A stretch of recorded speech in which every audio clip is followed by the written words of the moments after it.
Hi hello नमस्कार, मी शुभांगी एका नवीन ब्लॉगमध्ये तुम्हा सर्वांचे अगदी मनापासून स्वागत करते. आणि आज मी इथे प्रितिशच्या चेअर जवळ याच्या PC जवळ येऊन बसली आहे. कारण हे तसंच आहे की खूप सारे कॉमेंट येतात प्रितिशशी रिलेटेड, म्हणजेच तो जे काही आता IIT प्रिपरेशन करतोय, JEE करतोय, तर त्याच्याशी रिलेटेड की सतत कॉमेंटना मला काय रिप्लाय करायचं हेही कधी कधी समजत नाही. मी त्यालाच विचारून सांगत असते, बाबा हे काय, हे ते काय. तर त्यापेक्षा म्हटलं तूच एकदा ये आणि सांग की ज्या चुका आमच्याकडून झाल्या किंवा जी कमतरता राहिली, उणीव राहिली आमच्यामध्ये ॲज अ पॅरेंट्स म्हणून पण आणि त्याच्याकडून पण, तर त्या आता जे कोणी इथून पुढं करणार आहे, JEEसाठी ॲडमिशन घेणार आहे, तर त्यांच्यासाठी किंवा जे करत आहेत त्यांच्यासाठी सुद्धा हा थोडासा हेल्पफुल व्हिडिओ बनवायचा आम्ही प्रयत्न करतोय. म्हणजे होईल ही माहिती हेल्पफुल, नक्कीच ना? हा. तर चला जास्त वेळ न घेता आता त्याच्याकडेच देऊया आणि तोच बोलेल.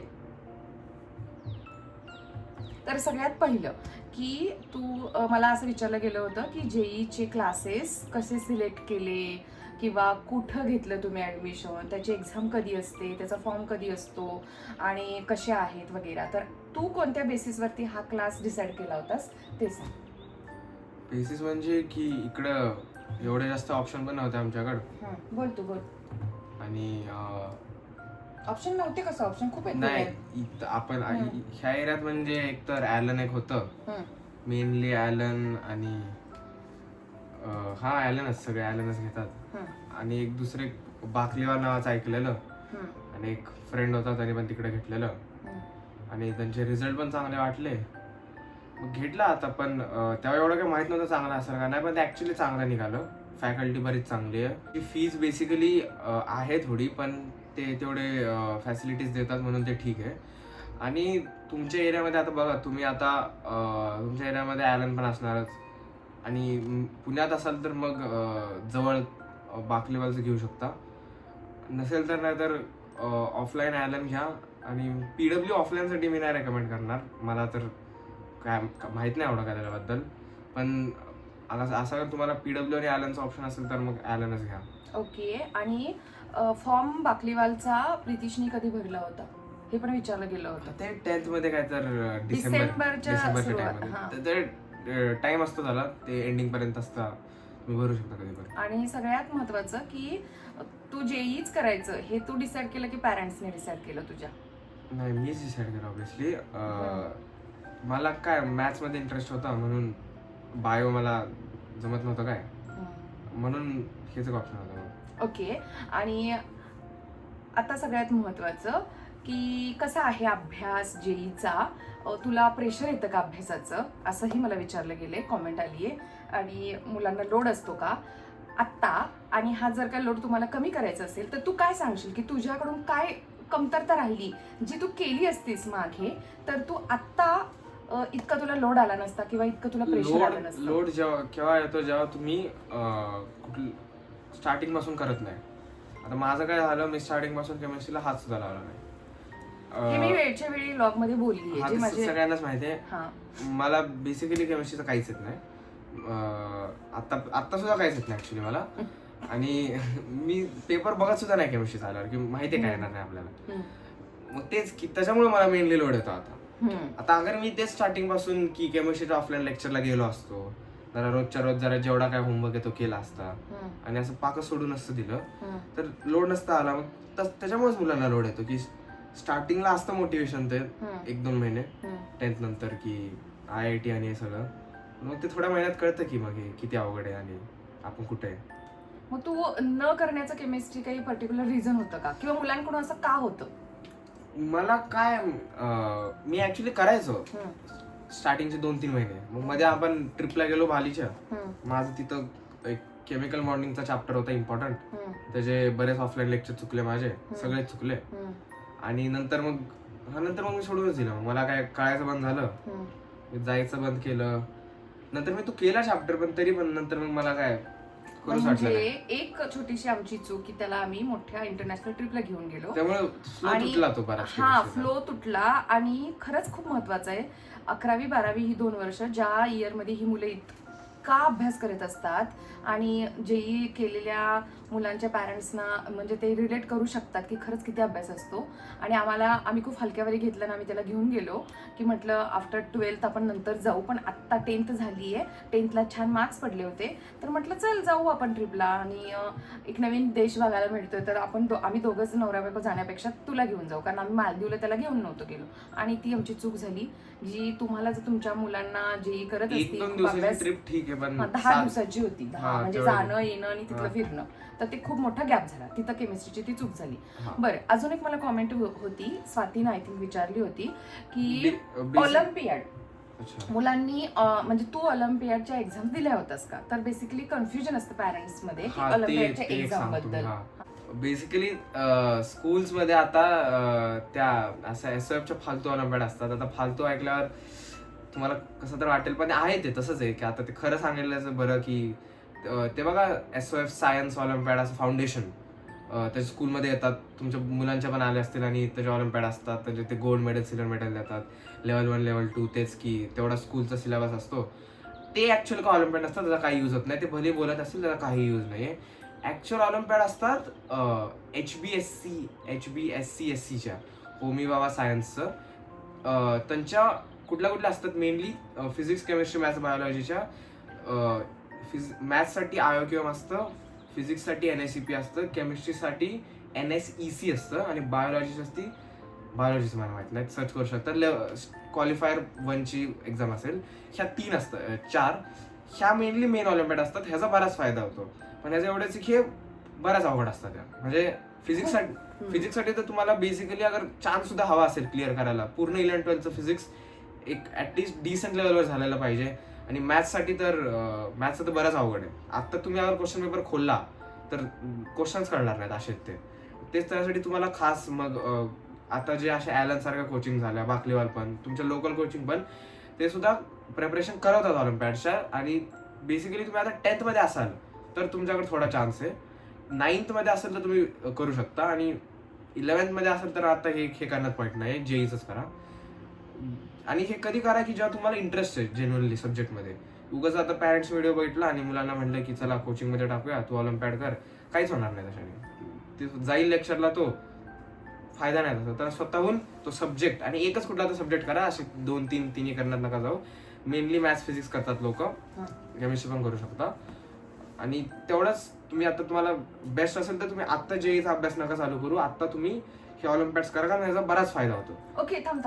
मग याच्याशी रिलेटेड म्हणजे तुला असं सांगायचंय की जर मला याही तुझ्याशी रिलेटेड क्वेश्चन विचारला गेलाय की तू फाउंडेशन केलं होतंस का 9-10th आणि मग तू फाउंडेशनचा फायदा तुला किती झाला, मग तू काय सांगशील की त्या बदल्यात मग तुला म्हणायचंय की हे करा? हा, काय झालं, फाउंडेशन लावलेलं मित्राने लावलं म्हणून मला पण वाटलं लावतो, फोमो झाला मला पण तिकडं. पण ते बेसिकली आम्हाला 9th मध्ये होतो, तर मी काय 10thचं थोडं शिकवलं बेसिक, आणि असं 11thचं तर काय शिकवलं नाही. आणि तेवढंच मग काय बेसिक ते 10thचं मॅथ शिकवायचे, आम्हाला वाटायचं 11thचं आहे, माहित नव्हतं. मग 10th मध्ये आल्यावर कळालं की हे तेच शिकवलेलं आहे. त्यामुळे 10th मध्ये तो नंतर गेला पण नाही, 3 महिने गेला असेल.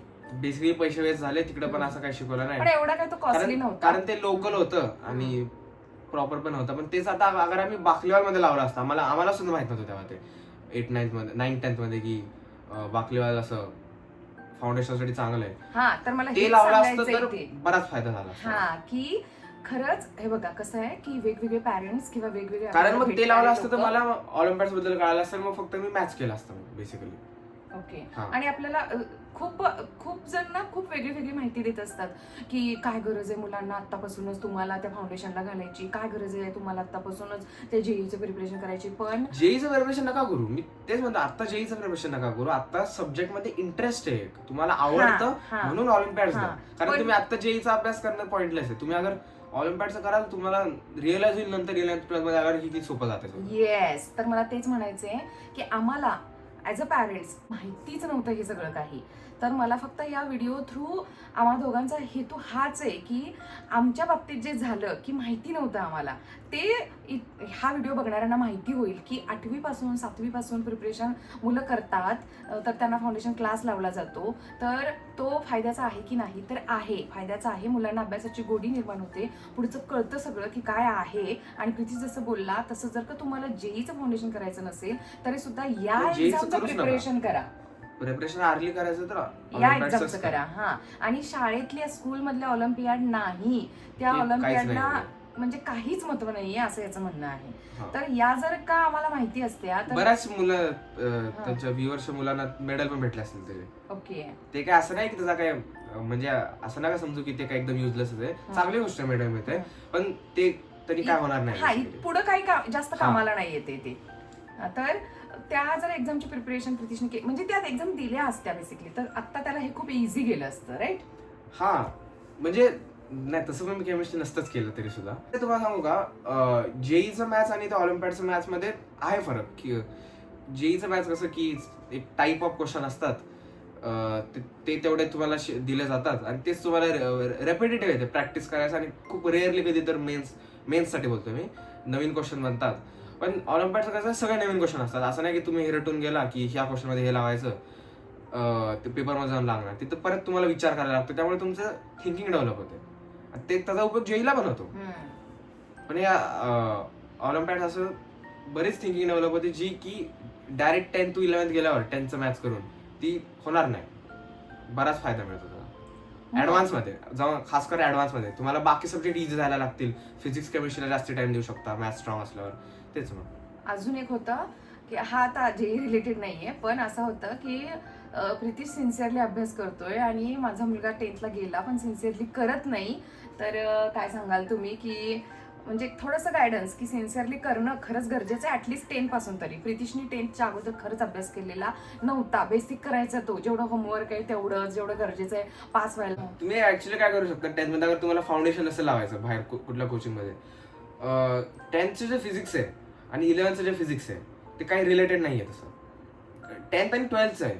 तुम्ही अगर 10thचं जे बेसिक असतं ना, 10thचं फिजिक्स काय होतं, काय होतं 10thचं फिजिक्स, लाईट होतं, त्याचा काही यूज नाहीये. आणि हा बेसिकली तुम्ही ना 9th फिजिक्स प्रॉपर करून, ऍक्च्युअली 9th फिजिक्स आणि 11th फिजिक्स रिलेटेड आहे, लॉज ऑफ मोशन, कायनेमॅटिक्स. असं कसं होईल 10th का? असं थोडी काहीतरी विचार करून असेल अभ्यास ना. मी केलाय अभ्यास, तर माहितीये मला. आता 12th असेल मग. हा 12th नाही, पण पहिले 11th आहे ना. मी काय सांगतोय की तुम्ही ते अगर तुम्हाला नसेल लावायचं फाउंडेशन, तर तुम्ही अगर आणि तुम्हाला अभ्यास करायचा आहे तर तुम्ही फिजिक्सचा करू शकता. युट्यूब वरून ना कॉम्पिटिशन, आता हे स्पॉन्सर्ड नाहीये, मी त्यांचे व्हिडिओ बघितलेले. फिजिक्सचे एक ABJ सर नावाचे सर आहेत, त्यांनी एकदम स्टार्टिंग पासून 11thच्या पूर्ण अख्खा कोर्स आणि एकदम बेसिक पासून शिकवलंय. आणि मी फिजिक्स त्यांच्याकडनं शिकलेलो स्टार्टिंगला, त्यांच्याकडनं आणि बुक्स मधून. मी 10th मध्ये फिजिक्स केलेलं, फिजिक्स आणि थोडं मॅथ्स 11thचं. त्याचं 11th मध्ये बेसिकली मला अर्धी 11th फिजिक्स एवढं काय लक्ष द्यायला लागलंच नाही आणि मार्क्स यायचे, कारण मी केलेलं आहे ते सगळं. तुम्ही ते तसं करू शकता आणि ते खूप चांगले व्हिडिओज आहेत. तुम्हाला बेसिकली ते ऑफलाईन पेक्षा सुद्धा बेटर वाटतात मला ते व्हिडिओज, आणि ते बघू शकता तुम्ही अगर तुम्हाला करायचं तर. 9th चांगलं करून ते करू शकता, पण ते इंटरेस्ट असेल तरच करा. पण फायदा खूप होईल त्याचा अगर ते केलं तर तुमच्याकडे, कारण 1 वर्ष असेल 10th मध्ये. आणि 10th असा काय अभ्यासाचं काय टेन्शन नका घेऊ, ते काय 1-2 महिन्यात होतं लास्ट. बट तू आता तुझं राहिलेलं गेम कसं करणार आहेस ते आता माहित नाही मला, पण बघू आता कुठलं तर ऑनलाईनच करायला लागणार आहे, कारण मी चूक केली नाही जाऊन, आता रिग्रेट होतोय. ऑनलाईनच करायला लागणार आहे आता. मग तोच ऑप्शन उरतो, तुम्ही अगर ऑफलाईन मिस केलं आणि तुमचा बॅकलॉग बनला मोठा, माझ्यावडा नाही बनणार, थोडा कमीच बनेल, तर मग तुम्हाला ऑनलाईनच करायला लागणार. तर ही अशी चूक करू नका, त्याला हेच सांगायचंय. कुठला सब्जेक्ट बेसिकली सोडून नका देऊ, करा. म्हणजे नाही का काही खास कर केमिस्ट्री, फिजिक्स. हा, मॅथ्स अवघड जात असेल ते जरा कमी ठीकठाक कमी मात्रेत करा, पण फिजिक्स केमिस्ट्री नका सोडू. येस. तर आमचं काय होतंय हे तुम्हाला वर्षभरात कळेलच. आम्ही सांगूच, अगदी प्रामाणिकपणे सांगू, आणि सांगत आलोच आहोत आम्ही आतापर्यंत. तसंच आम्ही अगदी प्रामाणिक 10th पण व्हिडिओ बनवला होता. जो पहिला होता तो खूपच प्रामाणिक बनवला होता, जो युट्यूबवाल्यांनी बॅन केला, त्याला काढून टाकलं, म्हणून मग आम्ही दुसरा बनवला होता. तो आहे चॅनलवरती, ज्यांना कुणाला पाहायचं असेल तर जाऊन बघू शकता. तर कळलं तुम्हाला की आम्ही जेईसाठी अजून केमिस्ट्रीला हातच घातलेला नाहीये, त्याला आम्ही ठेवलंय असं बाजूला. पण तिन्ही सब्जेक्ट करणं गरजेचं असतं. हा असं नाहीये की एखादा सब्जेक्ट सोडून चालेल. तर आता यावरूनच आमचा रिझल्ट येईल जेईचा. पण प्रीतीचं हे आहे की म्हणणं की तो आता करणार आहे. 1 वर्ष आहे आमच्याकडे हातात अजून, आणि आता आम्ही केमिस्ट्रीकडे लक्ष देणार आहे, कारण आमचं मॅथ्स आणि फिजिक्स बऱ्यापैकी झालंय करून. तर आता आम्ही केमकडे लक्ष देणार आहे. पण एक कॉमेंट अशी होती की तू कुठल्या तरी एखाद्या व्हिडिओ मध्ये वगैरे पाहिलं होतं वाटतं, तू फिजिक्स वालाचं करत होतास पीसी वरती वगैरे, तर त्या रिलेटेड क्वेश्चन केला होता तिने की माझाही मुलगा जेई करतोय, तर तू एक्स्ट्राचा जेई साठी काय अभ्यास करतोयस का, तर बाकलीवालवाल्यांच्या त्या पुस्तकांच्या शिवाय. तुम्ही पहिली प्रायोरिटी तर तुमची जी पण कोचिंग आहे त्याचे मॉड्यूलच पाहिजेत, मॉड्यूल आणि नोट्स. अगर तुम्हाला ते करून टाइम मिळतोय तर मग तुम्ही ना स्टार्टिंगला पीवायक्यूज नका करू. जरा 5-7-8 महिने झाल्यानंतर पीवायक्यूज करायला स्टार्ट करा, आणि पीवायक्यूज करा फक्त मॅथ्सच्या. फिजिक्स केमिस्ट्रीच्या पीवायक्यूज नका करू. अगर तुम्ही कोचिंग मॉड्यूल केलाय तुमच्या फिजिक्स केमिस्ट्रीचे, पीवायक्यूज खूपच सोपे येतात मेन्सचे, अतिशय सोपे फिजिक्स आणि केमिस्ट्रीचे. मी केमिस्ट्री केलं नाहीये, मला माहितीये, पण तरी सगळे म्हणतात केमिस्ट्रीचे खूप सोपे येतात, म्हणून मी सांगतोय. मला माहित नाही, मी स्वतः केले नाहीत केमिस्ट्रीचे, पण फिजिक्सचे सोपे येतात खूप. आणि मॅथ्सचे चांगले लेवल असते. मॅथ्सचे पीवायक्यूज तुम्ही करा, स्टार्टिंग पासून पण करू शकता. आणि अगर तुम्हाला टाइम मिळतो तर तुम्ही एक्स्ट्रासाठी फिजिक्ससाठी एक SBT शशी भूषण तिवारी फिजिक्सची 2 व्हॉल्यूमची बुक येते. ती स्टार्टिंगला करायला गेला काय सॉल्व्ह होणार नाही, ती खूप अवघड आहे. जरा टाइम होऊया, जरा 2-3 महिने तुम्ही स्ट्रगल करा त्या बुक सोबत, मग तुम्हाला नंतर फायदा होईल ऍडव्हान्स मध्ये बराच. तुमचं लेवल चांगली होईल फिजिक्सची खूप. आणि मॅथ्ससाठी मला वाटतं मॉड्यूल आणि पीवायक्यूजच इनफ आहेत, जास्त एक्स्ट्राची बुक करायची गरज नाही. अशी लेवल सेमच आहे सगळ्याची. तुम्हाला मॉड्यूल करून मला मॅथ्सचा टाइम नाही मिळणार मला वाटतं. ओके, तर हे असं आहे. आम्ही अजून जेई करतोय. आम्ही असं नाहीये की IIT क्लिअर केलंय. क्लिअर केल्यानंतर मी अजून खूप छान व्हिडिओ बनवेन पुढच्या वर्षी. आणि आता आम्हाला जितकं माहितीये किंवा मी काय केमिस्ट्रीचं तुम्हाला काय सांगू शकत नाही, मला काय माहितच कारण आम्ही नाही. केलेलंच नाहीये, आणि आमच्याकडून ज्या चुका झाल्या त्या आता येणाऱ्या मुलांनी करू नये म्हणून हा बेसिकली व्हिडिओ. हा येस, असं आहे सगळं. आणि आय होप की ज्या काही कॉमेंट्स होत्या त्या सगळ्या कॉमेंट्सना मी रिप्लाय केलाय, मला जेवढे आठवतील. ऍक्च्युली मी ज्या लिहून काढायला हव्या होत्या किंवा बाजूला स्क्रीनशॉट वगैरे त्या प्लीज काढून ठेवायला हवे होते, पण ठीक आहे. अजून काय असतील क्वेरीज तर नक्कीच तुम्ही या व्हिडिओच्या खाली विचारू शकता, आणि व्हिडिओ कसा वाटला हेही नक्की सांगा. चला बाय, खूप वेळ घेतला.